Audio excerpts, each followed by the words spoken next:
नमस्कार। ना इधर ना उधर, सीधे मुद्दे पर नजर। और क्या है आज की खबर, आप देखना शुरू कर चुके हैं न्यूज़ 18 पुनीत के साथ। ईरान और अमेरिका के बीच परमाणु बातचीत जो है वो चल रही है। छठे दौर की बातचीत कब होगी अभी ये तारीख तय नहीं हुई है, लेकिन फिर भी बातचीत तो चल रही है। ओमान इसमें मध्यस्थता कर रहा है। लेकिन इस बीच दिलचस्प बात यह है कि पूरी दुनिया में एक नई चर्चा छिड़ गई है और ईरान इस चर्चा को और बल देने की कोशिश कर रहा है। ये कौन सी चर्चा है? ईरान पूछ रहा है कि इजराइल का न्यूक्लियर प्रोग्राम है क्या, इसके बारे में इजराइल कुछ बोलता क्यों नहीं है। उसके पास दरअसल कुछ दस्तावेज मिल गए हैं ईरान को, और ये ईरान इन दस्तावेजों के दम पर अब पूरी दुनिया के सामने एक नया पहलू रखने की कोशिश कर रहा है कि हमारे बारे में तो ठीक है बातचीत कर रहे हैं, लेकिन इजराइल के बारे में क्या। इसी मुद्दे पर आज हम चर्चा करने वाले हैं। मेरे सहयोगी अंकुर त्यागी जी मौजूद हैं। सीधे उनके पास चलते हैं और समझते हैं कि क्या चीज़ें जा रही हैं, कहाँ पर कैसे चीज़ों को शिफ्ट किया जा रहा है। इसी को समझते हैं सर। हाँ, thank you Puneet. Basically Iran ने एक बड़ा, एक तरह से कह लें, एक्सपोजर किया है। उन्होंने कहा है कि उनके पास इजराइल के इतने सारे डॉक्यूमेंट हाथ लगे हैं और उन डॉक्यूमेंट्स में जो पूरा परमाणु कार्यक्रम कैसे बनाया जाता है और सीक्रेट डॉक्यूमेंट है बेसिकली, वो जानकारी है। इसकी जानकारी दी ईरान के इंटेलिजेंस मिनिस्टर ने। अब इसके दो मायने हैं। पहली बात तो ये है कि क्या वाकई में ईरान ने इजराइल में घुसपैठ करके ये डॉक्यूमेंट हासिल किए हैं, और अगर वो दुनिया के सामने लाता है, अभी तक लाए नहीं है, तो एक बड़ी बात है। दूसरा, क्या ये सिर्फ एक साइकोलॉजिकल वॉरफेयर है, मतलब एक दबाव बनाने की रणनीति है इजराइल की तरफ, या दुनिया में दिखाने की देखिए हम भी कुछ कर सकते हैं। तो ये दो ही पॉसिबिलिटी हो सकती है। सबसे पहले हम बात कर लेते हैं कि मौजूदा हालात क्या है। मौजूदा हालात बिल्कुल अच्छे नहीं है। जो बातचीत छठे दौर की होनी थी, जैसा हमने पुराने वीडियो में बताया था कि वो छठे दौर की बातचीत का कुछ अता पता नहीं है। तो अब इस बात की संभावना है कि कोई छठे दौर की बातचीत नहीं होने वाली, क्योंकि जो दोनों तरफ से जो बातचीत है, जो प्रस्ताव आए हैं, वो लगभग एक दूसरे ने रिजेक्ट कर दिए हैं। अब जैसे ईरान, अमेरिका ने जो प्रस्ताव दिया, उसमें जो प्रतिबंध हटाने की बात थी कि भाई ईरान से सैंक्शन हटाए जाएंगे, उसका कोई जिक्र नहीं है। दूसरी तरफ ईरान ने जो प्रस्ताव दिया था कि भाई ठीक है, आप हमसे सारी जानकारी लेना चाहते हैं, हमारा सब कुछ ट्रांसपेरेंट करना चाहते हैं, तो आप इजराइल का भी करो। ईरान ने बात कही, मतलब उसने एक नया फ्रंट खोल दिया ना, उन्होंने नई चीज़ें खोल दी। तो कुल मिला के दोनों की बात तो ऐसा है कि भाई अब कुछ नहीं होने वाला। नहीं, लेकिन एक चीज़ है कि अगर ईरान ये बात कह रहा है तो क्या ये गेम ही है, अलग टाइप का वॉर है, ये भी हो सकता है। और दूसरा कि क्या ईरान इसके ऊपर जाहिर तौर पर देखिए काम तो कर रहा होगा। नहीं, बात तो दोनों है। और हाँ। ईरान ने ये भी, एक खबर ये भी आई है कि ईरान ये कह रहा है कि बहुत जल्दी हम इन चीज़ों को रिवील करने वाले हैं, इसके बारे में बताने वाले हैं। नहीं, दूसरी बात अभी नहीं बताया। हाँ, इसमें बात ये भी है, देखिए पुनीत, आपने सही सवाल पूछा कि ईरान के पास अगर ये जानकारी है और ये डॉक्यूमेंट्स हमेशा सच मान लेते हैं, 1 मिनट के लिए आप सच मान लीजिए, तो ये भी एक बड़ी बात है। भाई इजराइल के अंदर आप याद होगा कि 7 अक्टूबर 2022 को और 23 को जो अटैक हुआ था हमास का, उसके बाद एक पूरी 6 से 7 लोग पकड़े गए थे जो यहूदी थे, ईरानी मूल के थे, जिन पे आरोप लगा था कि उन्होंने जासूसी की है ईरान के लिए, ब्रीच किया, मतलब ब्रीच किया, सिक्योरिटी ब्रीच किया, उन्हें काफ़ी जानकारी दी है। अब अगर फिर से ये आरोप लग रहा है तो ऐसा नहीं है कि बिल्कुल, हो सकता है थोड़ा एग्जेगरेटेड हो, पर जरूरी नहीं है कि सारी चीज़ें झूठ हो। नहीं, लेकिन पहले हो चुकी है ऐसी। लेकिन इजराइल ने अभी बीते महीने ही जो ये 2 लोग जो जिनके ऊपर आरोप है, ये भी जो हैं ये यहूदी हैं, और इन 2 लोगों को पकड़ा। तो जहाँ से ये पकड़ा, बहुत ज़्यादा उम्र नहीं, 24 साल के हैं, ये बताया गया। और ये भी बताया गया कि ये इजराइल काट जो रक्षा मंत्री हैं, जो वो जहाँ रहते हैं वहाँ पर इन्होंने सेंधमारी की है।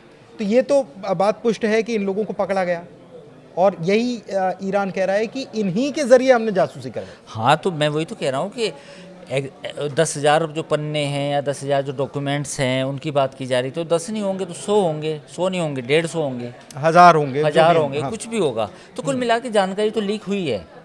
तो ऐसा तो नहीं है कि जानकारी लीक नहीं हुई, तभी ईरान ने ये बात कही।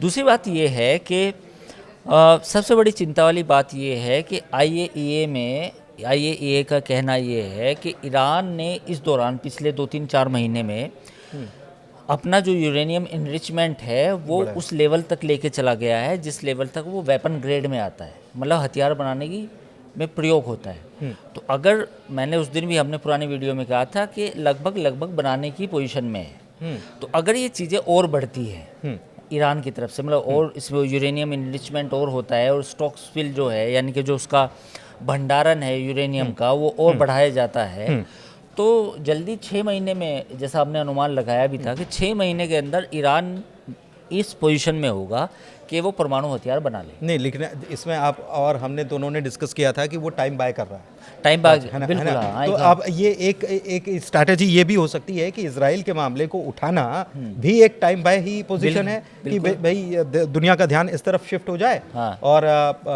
चर्चा चल पड़े तो हम अपना काम करते रहें। बिल्कुल बिल्कुल, ये भी बात है। और अब जो बातचीत तो होने की संभावना बिल्कुल कम है, अगर होती भी है तो उसका कोई नतीजा निकलने वाला नहीं है, क्योंकि जो आज जो बयान आया है, जो आपने पॉइंट आउट किया कि इजराइल वाला जो एंगल है कि भाई हम तो अपने परमाणु हथियार छोड़ दें, इजराइल का क्या होगा, तो ये एक बड़ा ऐसा पॉइंट है जिस पे तकरार बढ़ सकती है, कम नहीं होगी। तो अब बातचीत पीछे हटने की बजाय कि भाई थोड़ा टोन डाउन हो, तो टोन डाउन नहीं होगी, टोन अप ही होगी ईरान की टोन अप होगी। हाँ।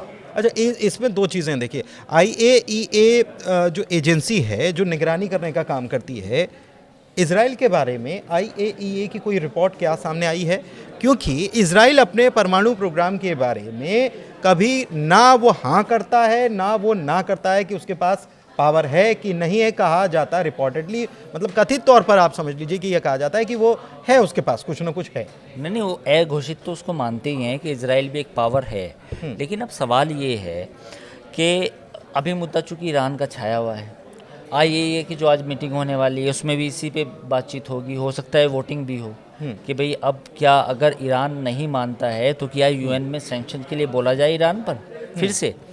तो इजराइल का मसले पर भी कई प्रस्ताव ईरान की तरफ से पेश किए गए हैं हिस्ट्री में, लेकिन उस पर कोई अमल दरामद कुछ नहीं हुआ। तो फिर ये सवाल उठता है ना कि IAEA जो एजेंसी है, जो जिसका काम है बगैर किसी पक्षपात के काम करना, क्या वो काम कर रही है? नहीं, वो तो एक जाहिर है, वो तो देखो कहीं ना कहीं UN पे भी यही आरोप लगते हैं कि आप सिलेक्टिव हो, तो कहीं ना कहीं IAEA पे भी ये आरोप लगे हैं कि आप भी सिलेक्टिव हो, आप ईरान का मसला उठा रहे हो लेकिन मतलब IAEA को आप की कमांड मिल रही है कि do this thing, do not do this thing, कह सकते हैं, ऐसा कह सकते हैं। तो ये है मुद्दा। देखिए, मतलब ईरान का एनरिचमेंट अगर हो रहा है, समझिए, तो फिर इजराइल क्या कर रहा है इसकी, और हिंदुस्तान क्या कर रहा है, पाकिस्तान क्या। अभी पाकिस्तान से खबर जब आई थी तो उसमें IAEA इन्वॉल्व हुआ ना, तो ये सभी जगह इन्वॉल्वमेंट उसका होना चाहिए और उसके इंस्पेक्टर्स तो सब जगह तैनात होते हैं। तो इजराइल से खबर क्यों नहीं आती? देखिए, इजराइल से खबर इसलिए नहीं आती कि कहीं ना कहीं अमेरिका का, जो मैं बोलना नहीं चाह रहा था, कहीं ना कहीं बैक पीछे से सपोर्ट है। ठीक है, अमेरिका जानता है कि इजराइल के पास वो ताकत है परमाणु बम बनाने की, या कुछ होंगे भी, बनाए भी होंगे। दूसरा इसमें पॉइंट ये है कि पूरी दुनिया या वेस्ट का जो एक नैरेटिव है वो ऐसा है कि ईरान, और कुछ बातें ईरान की तरफ से आती भी हैं कि हम इजराइल को नक्शे से मिटा देंगे, हम ये कर देंगे। तो पूरा जो वेस्ट का नैरेटिव है वो ईरान को थ्रेट ज़्यादा बड़ी मानता है बजाय इजराइल के। वो कहता है कि अगर ईरान के पास परमाणु बम हुए तो वो पूरी दुनिया के लिए ज़्यादा बड़ा खतरा है। ये वेस्ट का नैरेटिव है, वो आतंकियों के हाथ लग जाएंगे या फिर इजराइल के खिलाफ इस्तेमाल हो जाएंगे। इराक में भी यही हुआ कि उनके पास इस प्रकार के रासायनिक हथियार हैं, और ऐसे उसके बाद फिर US ने वहाँ पर क्या किया। मतलब एक जो US जो कहता है या US जो थ्योरी रख देता है, फिर उसके साथ वो सब लोग चल जाते हैं। हाँ, यही बात है। और इसमें फिर ये भी बात है कि देखिए, सबके इंटरेस्ट है। अब आपको, मुझे सपोज करो आप पे अटैक करना है तो मुझे कोई बहाना ढूंढना पड़ेगा, ये भी बात हो सकती है। तो ये वेस्ट का नैरेटिव है। अच्छा, एक चीज़ और है कि जो ईरान के राष्ट्रपति है पेज़ेश्कियान, उनकी तरफ से कज़ाकिस्तान, कल हमने खबर बताई भी थी कि कज़ाकिस्तान के डिप्टी प्राइम मिनिस्टर से उनकी मुलाकात हुई थी, और उसमें उन्होंने कहा कि IAEA अगर चाहे तो please visit are nuclear sites, कोई इशू नहीं है। नहीं, वो उन्होंने, ईरान ने पहले भी कहा है कि IAEA अगर चाहे तो हमारे प्लांट्स को देख सकता है, लेकिन जो शर्तें हैं, जैसे शर्तें क्या है, अब IAEA प्लांट पहले भी दौरा कर चुका है, ऐसा नहीं है, लेकिन उसके इंस्पेक्टर्स पर कुछ बैन या वो लगा रखा है, रोक की, इसके इस हद तक जाओगे, उसके आगे नहीं जाओगे। हाँ, ये तो देखो, अब ईरान ईरान उन्हें सारी चीज़ें नहीं दिखा सकता। 2016 से पहले भी, 2012 में, 2009 में पहले भी IAEA के जो एक निगरानी दल है वो आता रहा है। तो पिछले 20 सालों में ऐसा नहीं है कि ईरान में कोई इंस्पेक्शन नहीं हुआ, कोई आया रिसेंट नहीं। में भी हुआ था, रिसेंट गए थे, में भी हुआ चीफ था। गए थे IAEA लेकिन चीफ, बात हाँ। ये होती है कि फिर IAEA बाद में कहता है कि हमें वहाँ नहीं जाने दिया, हमें वो प्लांट्स के अंदर नहीं जाने दिया, हमें बाहर से चीज़ें दिखाई गई, वो एक आरोप अलग है। तो लेकिन सवाल ये है कि अब हम इस, जैसा हमने पहले वीडियो में बताया था, now we are reaching at that point कि जहाँ से अब बातचीत का कोई रास्ता, दरवाज़ा बंद होता हुआ दिख रहा है। इजराइल पर इस बात का दबाव बन रहा है कि वो अपना जो उसका है कि भाई अगर हम जो भी है बताओ, हम ईरान को परमाणु बम बनाने से रोकेंगे उस पे। और अमेरिका की भूमिका, खास तौर पर अमेरिका के राष्ट्रपति डोनाल्ड ट्रंप की भूमिका अब भी तय होगी, उन पे भी दबाव होगा कि ईरान के मसले का क्या उनके पास कोई हल है, क्या कोई तुरप का इक्का है जिससे वो सोल्व कर देंगे, या फिर लास्ट में वही बात है कि अमेरिका और इजराइल और ईरान के बीच में कोई लड़ाई हो जुलाई तक, जून के लास्ट जून के लास्ट या जुलाई तक। अच्छा, एक चीज़ मैं समझना चाह रहा हूँ, ये मतलब हमारे दर्शकों के दिमाग में भी सवाल होगा कि IAEA जब ये कहता है कि हमको आगे नहीं जाने दिया गया, हमको वहाँ दौरा नहीं कराया, कुछ नहीं बताया, तो ये IAEA किस आधार पर ये रिपोर्ट बता देता है कि उसके पास यूरेनियम का इतना संवर्धन हो गया है और वो हथियार बनाने वाला है? नहीं, वो जो टेक्निकल एक्सपर्ट वहाँ पे जाते हैं, मशीनों को देखते हैं, कैपेबिलिटीज़ देखते हैं मशीनों की, यूरेनियम इनरिचमेंट का उन मशीनों से आइडिया लगता है कि उनके पास कितनी मशीनें हो सकती हैं। ये सब अनुमान ही है, ऐसा नहीं है कि वो एग्जैक्ट फिगर बताते हैं। एक अनुमान, एक प्रोबेबिलिटी डिस्कस की जाती है कि 60% है, 40% है, 50% है। और वो अनुमान भी जो जताया गया है वो पूरी तरीके से मुआयना अभी ना होने के बाद जता दिया गया है। ना होने के बाद, या पुरानी जो विजिट्स हैं उनके आधार पे, या फिर कुछ और उनकी कैपेबिलिटी को देखते हैं, नया डेवलपमेंट जो नया हुआ वो डेवलपमेंट ताज़ा देखते ताज़ा, हैं, या उसके फिर हिसाब उनके पास कुछ खुफिया जानकारी उनको भी मिलती हैं कुछ कुछ देशों से। क्योंकि ऐसा नहीं है कि इजराइल की ही खुफिया एजेंसी ईरान के परमाणु कार्यक्रम पर निगरानी रख रही है, उसमें MI6 भी रख रही होगी, अमेरिका भी रख रहा होगा, बाकी रशियन और चाइनीज़ एजेंसी भी है, उनके पास भी इंटेल होगी। तो वो जो सब इंटेल है उनका भी एक ऑब्जर्वेशन तैयार किया जाता है कि भाई ईरान इस हद तक पहुंच चुका है और इस हद पे जाने पे वो परमाणु हथियार विकसित कर लेगा। अच्छा, एक चीज़ मैं बिल्कुल शॉर्ट में जाना चाह रहा हूँ आपसे, ये यूरेनियम कैसे मिल रहा है ईरान को? देखिए, ये यूरेनियम का सबसे ज़्यादा भंडार है ऑस्ट्रेलिया में, ठीक है, ये पूरी दुनिया को पता है। और कुछ कुछ भंडार चाइना में भी है जहाँ पे वो रेयर अर्थ मटेरियल में उसकी महारत भी है। ईरान ने ऐसा दावा किया था 4-5 साल पहले कि उसके देश में भी यूरेनियम मिलता है। अच्छा। अब वो सच है झूठ है नहीं पता। ज़्यादातर जो यूरेनियम इकट्ठा किया गया है वो स्मगल्ड तरीके से किया गया है। वो एक जो ग्रे मार्केट है वहाँ से हासिल किया गया है। उसमें कोई भी देश हो सकती हैं, कुछ एजेंसीज हो सकती हैं, कुछ व्यक्तिगत लोग हो सकते हैं। तो ये चीज़ें हैं। ठीक है, तो कुल मिलाकर एक नया पासा फेंक दिया है ईरान ने और पूछ लिया, पूरी दुनिया के सामने एक नई पूरी कहानी रख दी है कि देखो साहब, हमारे पास कुछ सीक्रेट डॉक्यूमेंट्स हैं जो कि इजराइल के परमाणु कार्यक्रम से जुड़े हुए हैं और अभी तक हम इसको इसलिए लीक नहीं कर रहे थे क्योंकि ये हमारे पास आए नहीं थे, हमने इसका पूरा अध्ययन कर लिया है और अब दुनिया को ये सवाल करना चाहिए इजराइल से कि भाई आप क्या स्टैंड ले रहे हो? आप हमारे ऊपर तो निगरानी कर रहे हो, आप चाहते हो कि हमारी ताकत ना बढ़े, लेकिन आपकी स्थिति क्या है ये पूरी दुनिया को बताया जाना चाहिए।